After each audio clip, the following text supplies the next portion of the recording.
What happens when a wildlife conservationist walks onto a talk show expecting a fun, light-hearted chat about animals, but instead gets blindsided by questions that turn the entire interview into a full-blown battlefield?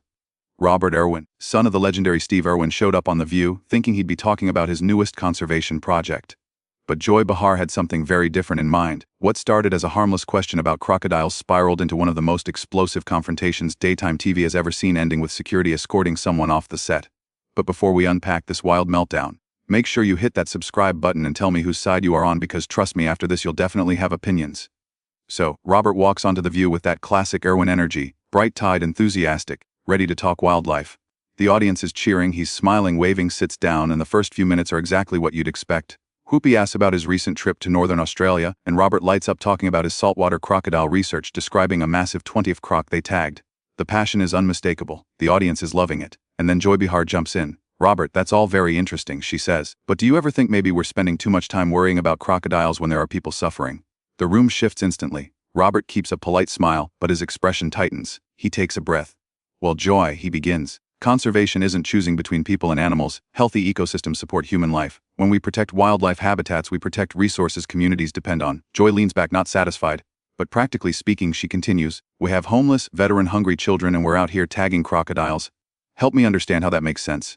Now the other hosts are exchanging glances. Sunny looks uncomfortable. Sarah is trying to read the tension, and Whoopi has that neutral, still face she uses right before things blow up. Robert sits forward with respect. "Joy, that's a false dichotomy. Our organization employs people, supports local economies, funds education. Conservation isn't frivolous, it's essential. And this framing that caring about wildlife means you don't care about people, that is part of the crisis we're facing." The audience reacts that involuntary, "Oh, you hear when someone goes bold on Lev TV?" Joy raises her eyebrows, gearing up for round two, environmental crisis. She echoes, "Robert, you're very young, and I don't mean that as an insult, but some of us have been hearing environmental doom stories for decades. Acid rain, the ozone hole, Florida sinking. At what point do we admit some of this is exaggerated?" Robert's jaw tightens. He's trying to stay calm, but a fire is building. "Joy," he says, "the ozone layer recovered because we took action. That's not exaggeration, that's proof policy works. And sea level rise, it's happening now. Pacific communities displaced. Miami flooding at high tide." Joy cuts him off. "Miami's always flooded. Robert, I've been going there for 40 years. With respect, that's simply not accurate." Robert shoots back louder now. "Tidal flooding in Miami has increased dramatically. This isn't opinion, it's measurable data." Whoopi tries to step in. "Okay, maybe let's bring this back too." But Joy barrels ahead. "Robert, Sioux generation has been told the sky is falling your entire lives. It breaks my heart seeing young people terrified about climate change when they should be enjoying their youth." That's when Robert's composure finally cracks. "Terrified. Joy, we're not terrified," he fires back. "We're informed. And honestly, it's attitudes like yours, this dismissive refusal to accept scientific consensus, that have made this crisis so much worse. My generation is inheriting a planet degraded by decades of inaction, and now we're being patronized for trying to fix the mess."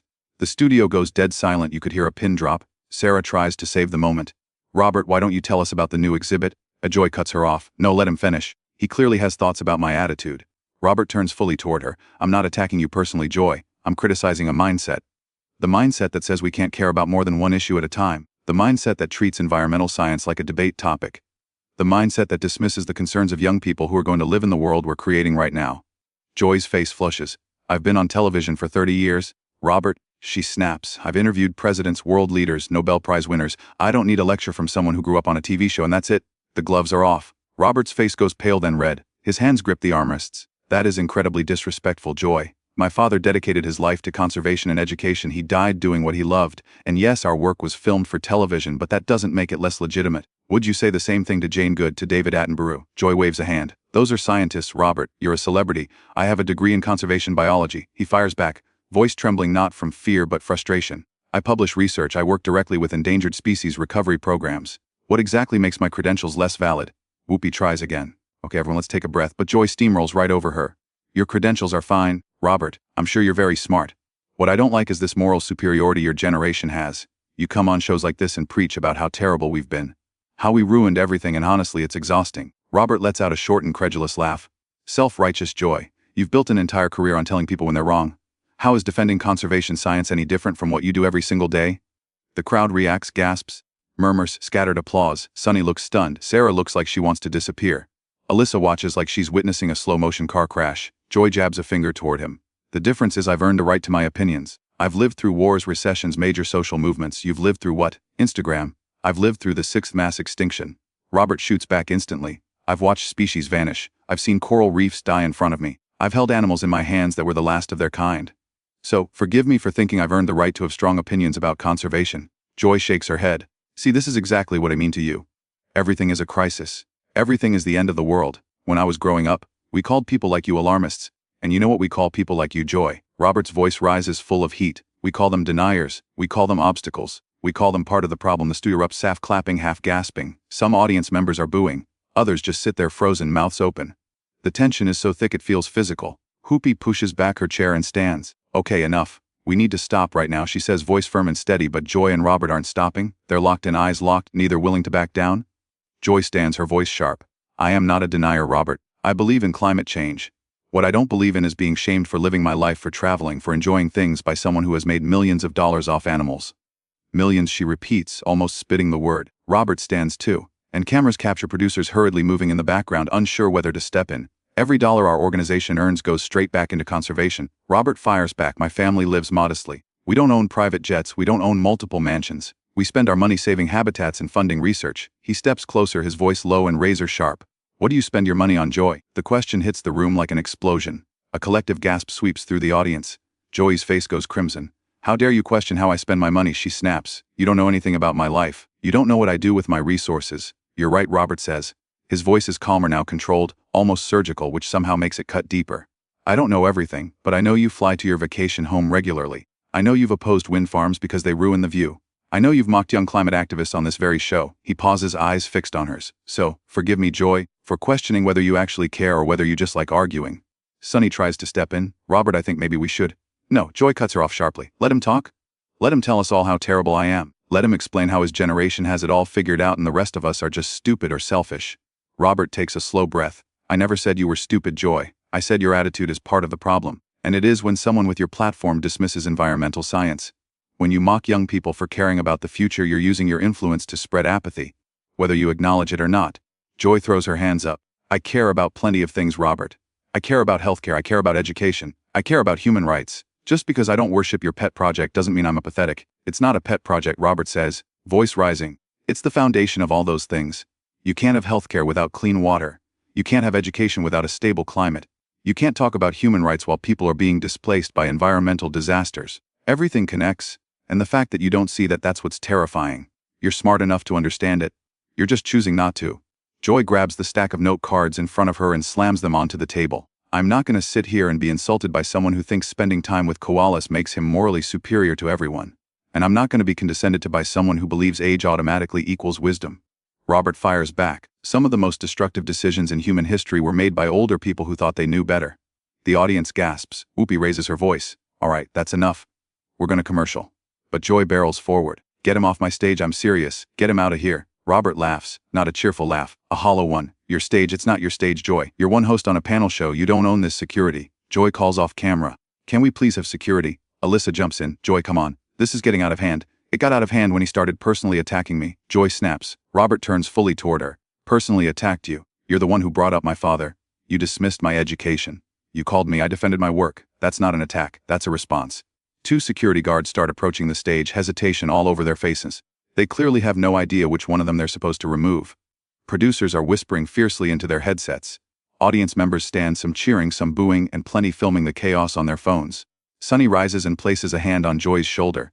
Joy, maybe we all need to take a beat. Joy jerks away. No, I'm done with this interview. Either he leaves or I leave. But this isn't continuing. Robert looks at Whoopi now. I came here in good faith to talk about conservation, to talk about endangered species, and instead I got ambushed with dismissive questions and personal attacks. If anyone should leave, it's the person who turned this into a fight. Whoopi lifts both hands, trying to hold the room together. Nobody's leaving, we're adults. We can disagree without turning this into whatever this is. Can we though? Robert asks quietly. Because every time someone from my generation talks about climate or conservation, we get the same response. We're too young, too emotional, too alarmist.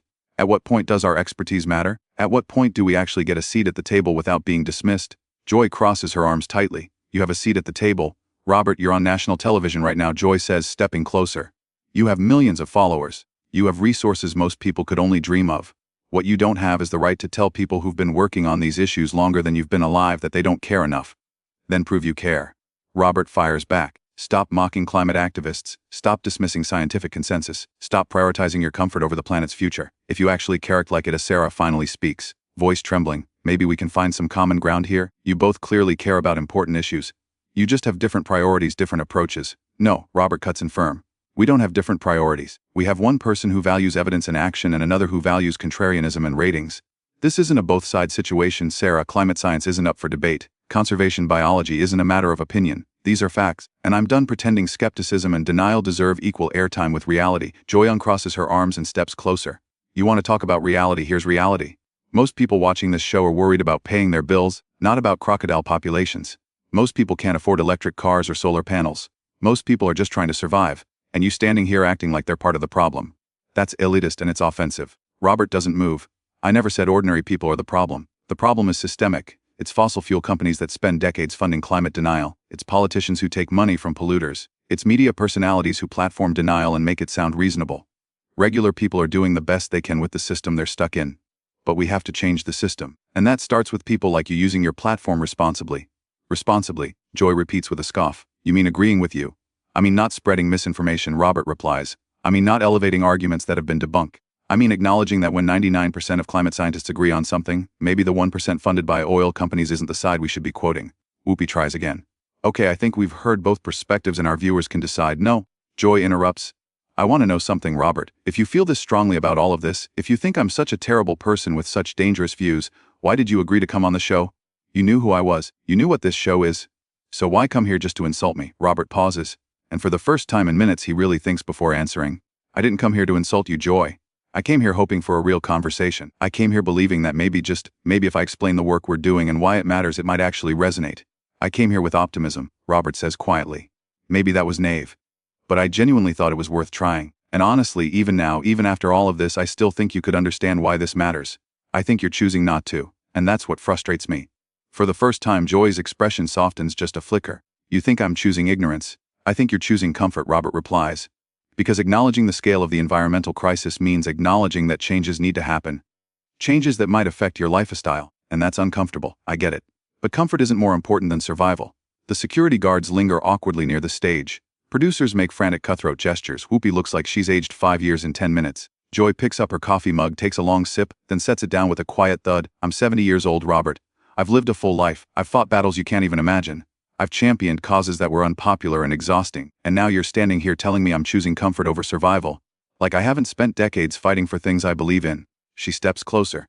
The difference between us isn't that you care more. It's that you think caring about the environment makes you better than people who prioritize other issues. I don't think I'm better than anyone. Robert says, since this time his voice cracks. I think we're running out of time. I think we're in the middle of a crisis that affects everything, everyone, everywhere. And people with platforms have a responsibility to take that seriously. That's all I've been trying to say. Joy nods slowly. And I think young people have been convinced the world is ending and it's making them miserable. Someone needs to push back on that narrative. That's all I've been trying to say. They stand there staring at each other, to people from two different worlds. For a moment it feels like they might finally have reached something resembling understanding, or at least a stalemate. Then Joy turns to the producers. I'm taking a break. You can finish the show without me. She walks off the stage, coffee mug still in hand. The security guards glance at Whoopi, unsure what to do. Whoopi waves him off. We're good, thank you. Robert stands alone in front of the remaining hosts and a stunned studio audience. Alyssa clears her throat. Well, that was certainly illuminating. Whoopi looks at Robert. You've definitely made this a memorable appearance. Robert runs a hand through his hair. I didn't mean for it to go like that. I just couldn't sit here and let those arguments go unchallenged. Sunny offers a small sympathetic smile. For what it's worth, I think you made some valid points. Valid points don't matter if they don't change minds, Robert says softly. Whoopi stands and reaches out her hand. Sometimes planting seeds is enough. People hear even when it doesn't feel like it. Robert shakes her hand, but his shoulders slump.